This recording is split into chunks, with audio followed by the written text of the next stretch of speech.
Greenlight Max app. The pros, the cons. Greenlight Max is a financial app designed to help families and teens manage money while investing safely.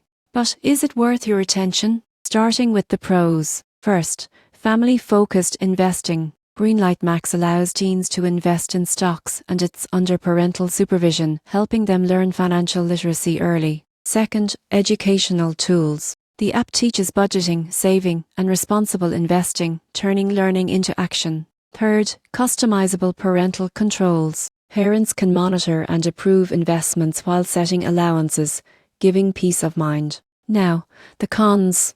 One limitation is limited advanced investment options. The app is great for beginners, but may not suit experienced investors looking for broader portfolios or complex instruments. Another drawback is fees for premium features, including higher spending limits and enhanced investment tools. The surprising truth? Most teens don't get hands-on investing experience until adulthood. Greenlight Max lets them practice early, which can lead to better money habits long-term. In conclusion, the pros: family-focused investing, educational tools, and parental controls make Greenlight Max an excellent choice for introducing teens to finance. The cons: limited advanced investments and subscription fees suggest seasoned investors won't find it comprehensive. Overall, Greenlight Max is perfect for building financial literacy in a safe, guided environment.